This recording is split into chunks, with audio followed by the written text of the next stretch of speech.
Bienvenidos a este canal de filosofía, teología y la visión franciscana del hombre y de la vida. Vamos a hablar sobre San Francisco de Asís y el Papa.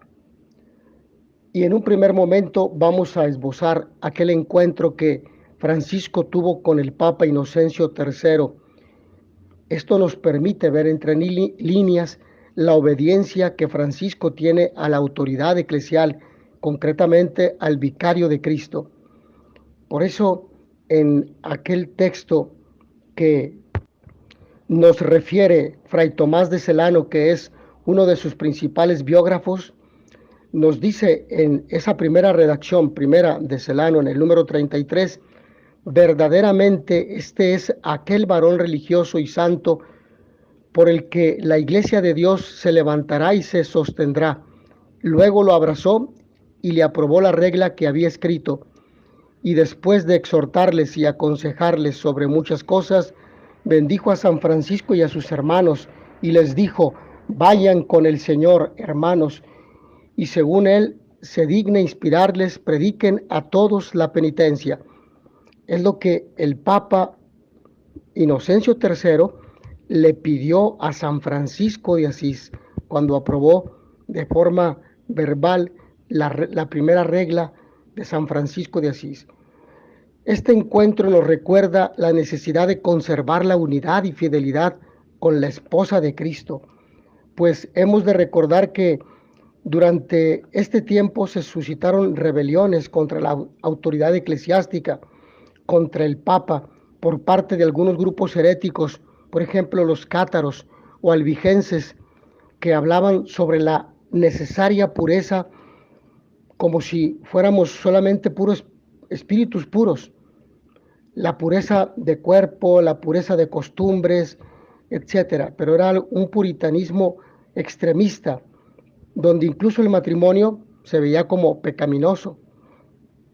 Y los valdenses o pobres de León, que vivían una pobreza exacerbada, pero que criticaban a todos los demás. Por esta razón era importante el reconocimiento de la iglesia jerárquica. Este encuentro de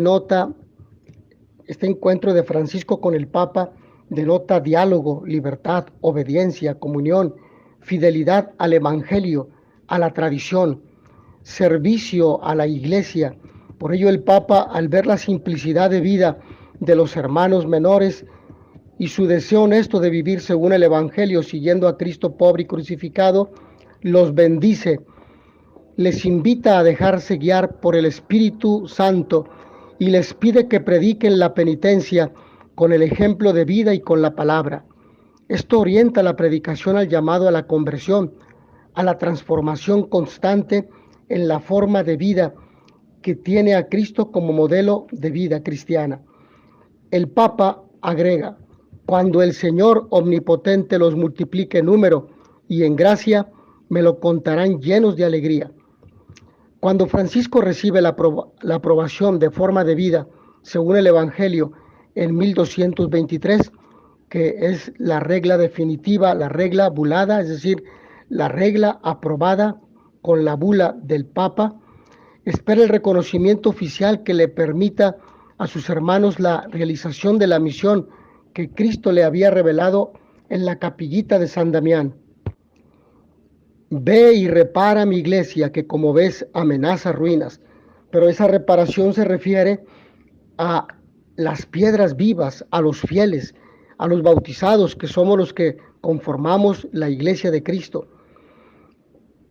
El encuentro entre Francisco y el Papa, primero con Inocencio III, luego con Honorio III, nos muestra que el santo de Asís reconoce en el sucesor de Pedro el deseo de Cristo.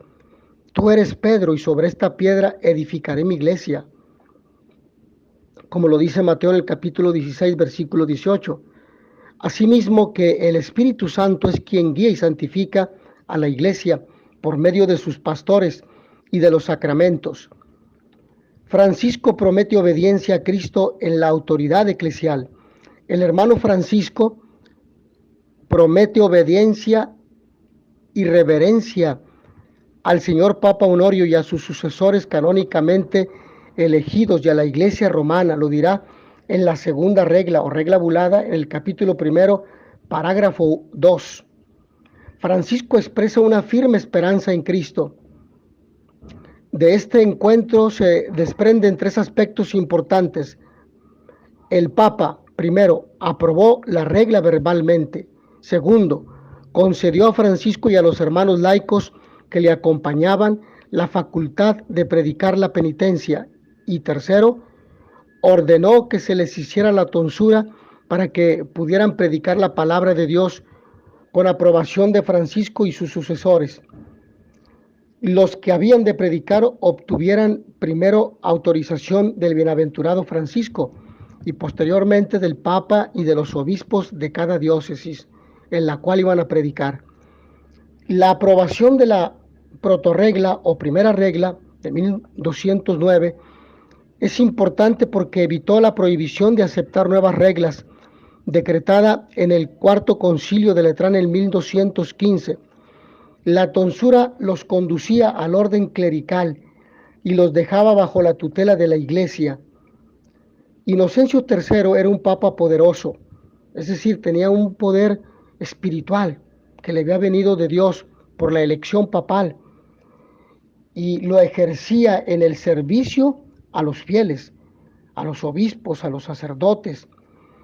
Era un hombre de gran cultura teológica, un hombre preparado, docto, y también de gran poder político porque ejercía este liderazgo espiritual entre el mundo de los reyes. Los reyes le tenían, gozaba de respeto, dicho de otra manera, gozaba de respeto por parte de los gobernantes del mundo occidental. Sin embargo, no es él quien renueva la iglesia, sino el pequeño e insignificante hermano menor, San Francisco, llamado por Dios. Sin embargo, es importante observar que el seráfico padre no renueva la iglesia sin el Papa o en contra de él, sino solo en comunión con él. Las dos realidades van unidas. El sucesor de Pedro, los obispos, los presbíteros, la iglesia fundada en la sucesión apostólica y el carisma nuevo que el Espíritu Santo crea en ese momento para renovar la iglesia. En la unidad crece la verdadera renovación. Finalmente, Inocencio III, iluminado por el Espíritu Santo, supo discernir que el movimiento franciscano tenía su origen en Dios. Y esto es importante, porque estamos ante la obediencia que los fieles deben tener hacia la jerarquía eclesiástica. Y la jerarquía eclesiástica debe integrar siempre los trabajos pastorales a los fieles laicos. La idea de vivir en la pobreza como una manera de acercarse a Cristo fue una de las constantes en la vida de San Francisco de Asís, y es por eso que el Papa Francisco lo sigue reivindicando. El joven Francisco de Asís, hijo de un rico comerciante en los albores de la era industrial, del capitalismo y de la banca, que abandonó las riquezas y comodidades para hacerse pobre entre los pobres, lo describió en un reciente mensaje durante un encuentro sobre amistad social y pobreza. El mensaje predicado por San Francisco en vida atrajo a más fieles a servir bajo su dirección. Una de ellas fue Chiara Ofreduccio, conocida como Santa Clara. Junto a ella fundaron en 1212 la Orden de las Damas Pobres y las Clarisas, nombre con el que siguen existiendo hasta el día de hoy. Al igual que San Francisco e inspirada por él, Santa Clara provenía de una familia noble a cuya riqueza renunció para seguir el camino religioso, la vida consagrada.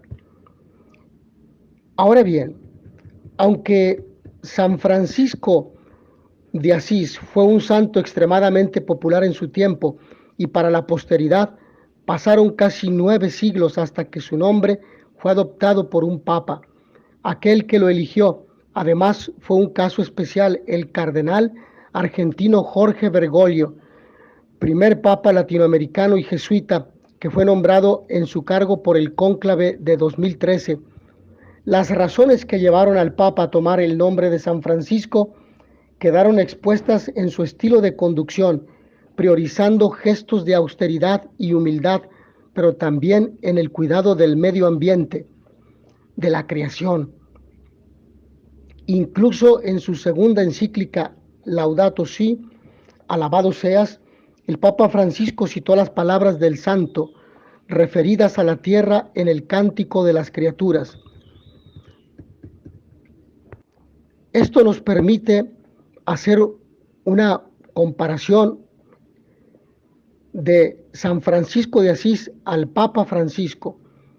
5 aspectos con los que se asemejan. El primero, una iglesia pobre para los pobres. Francisco de Asís, antes de ser el fraile mendicante de hábito desgastado, era Giovanni di Pietro Bernardone, hijo de Pietro Bernardone, hijo de un comerciante acaudalado de Umbría, en Asís, Italia. La pobreza y el cumplimiento estricto de los evangelios como única regla fue su máxima. Este deseo ha estado en el corazón de Francisco como papa desde el cónclave. Francisco decidió esposarse con dama pobreza. Él mismo ha comentado cómo el cardenal Claudio Homs le dijo, cuando la votación era evidente, no te olvides de los pobres. Y esta palabra ha entrado aquí, los pobres, los que no tienen voz, los excluidos de la sociedad. De inmediato, en relación con los pobres, dice el Papa, he pensado en Francisco de Asís. Segundo aspecto, el deseo de paz. Otra razón junto para elegir el nombre de Francisco, el Santo Padre que, o mejor dicho, el Santo de Asís que compuso la oración, o dicho de otra manera, que tuvo como saludo el Señor te dé la paz, y dijo que sería el saludo que los hermanos tendrían. Por lo tanto, es una fuente de inspiración para el Papa Francisco. Francisco es el hombre de la paz, además de que en 1914 se le acuñara aquel cántico de hazme un instrumento de la paz cuando el mundo estaba envuelto en la Primera Guerra Mundial de 1914 a 1917. Y así el nombre ha entrado en su corazón. Francisco de Asís, señalaba en el primer encuentro con los periodistas. Los mensajes de Navidad y Pascua, así como las intervenciones ante los líderes mundiales que acuden en el Palacio Apostólico, ponen de manifiesto el compromiso concreto del Papa Francisco por la paz. Como el Santo de Asís se plantó ante los dirigentes eclesiales y sociales de su tiempo, el Papa ha puesto en el mapa conflictos que estaban llamados a olvidarse. Tercer elemento, por la casa común. San Francisco es también el santo de la hermana tierra, de la creación. Para mí es el hombre de la pobreza, el hombre de la paz, el hombre que ama y custodia la creación. En este momento también nosotros mantenemos con la creación una relación no tan buena, decía al explicar el nombre. Así lo ha demostrado con la primera encíclica ecológica Laudato Si, alabado seas.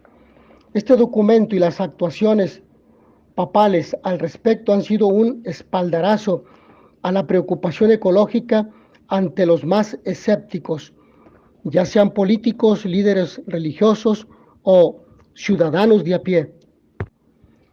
Una iglesia frente al clericalismo. Cuarto elemento, el impulso misionero. Francisco de Asís lo vivió siendo un simple religioso que no se ordenó presbítero, llegó como misionero a Egipto o Tierra Santa. Este enfrentamiento a los poderosos como al sultán o ante la curia romana coincide con la denuncia continua del Papa Francisco ante el clericalismo y el abuso del poder. El poverello tuvo que vencer también muchas resistencias y divisiones internas o la aprobación de una regla nueva. Como él también, Francisco tiene fuego amigo ante las reformas y los nuevos proyectos que reclaman más evangelio y más misericordia para la iglesia. Quinto aspecto, por las periferias del mundo. Un momento clave en la propia conversión personal de San Francisco de Asís es el beso con el leproso, el encuentro, el abrazo y el beso que le salió al camino. Francisco baja del caballo para ir a abrazar al leproso y besarlo, lo cual quiere decir que baja de su propia seguridad, de su orgullo, de su soberbia, de su seguridad económica, social e incluso de salud. Al Papa le hemos visto como obispo. Primero lo conocimos como obispo de Buenos Aires, besando los pies de un niño leproso, o en la plaza de San Pedro ante un enfermo con un evidente tumor. Un beso que integra a los que están en la periferia, los devuelve al camino. El Papa, una tarea importante que ha realizado en su misión pastoral, afrontar como San Francisco los retos de la paz, el desarrollo y la creación, tomando como punto de partida la figura del pobrecillo de Asís, al que órdenes, congregaciones y familias franciscanas celebran o celebrarán con una serie de iniciativas desde el 2023 hasta el 2026, cuando se cumplen 800 años de su muerte. Francisco lo señala como ejemplo de hombre de paz y pobreza que ama y celebra la creación. Lo que todos necesitan es justicia, pero también confianza, paz y bien. Solo la fe devuelve el aliento del espíritu a un mundo cerrado e individualista.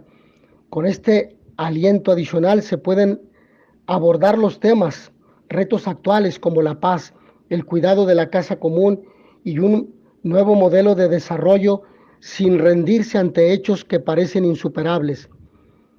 El Papa lo subrayó al hablar a la coordinación eclesial del 8º centenario franciscano, recibida en audiencia en la Sala Clementina del Palacio Apostólico, formado hace un año en Greccio, Italia, por las diócesis de Asís, Nocera, Umbra, Gualdo, Tadino, Rieti y Arezzo, con representantes de todas las familias franciscanas de la primera y segunda orden, de la orden franciscana seglar y de las congregaciones franciscanas.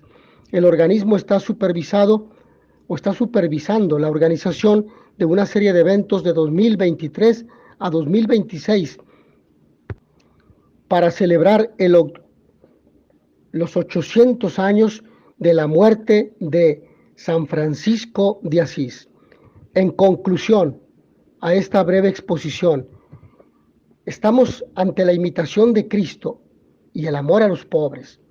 Mirando precisamente al pobre de Asís, el pontífice subrayó que el centenario debe tender a declinar juntos la imitación de Cristo y el amor a los pobres, porque Francisco vivió la imitación de Cristo pobre y el amor a los pobres de forma inseparable, como las dos caras de una misma moneda. Los frutos de las celebraciones, evidentemente, estamos ante el amor a Cristo pobre y crucificado. Y los frutos de las celebraciones madurarán también gracias a la atmósfera que emana de los diferentes lugares franciscanos. Hasta aquí en esta breve exposición.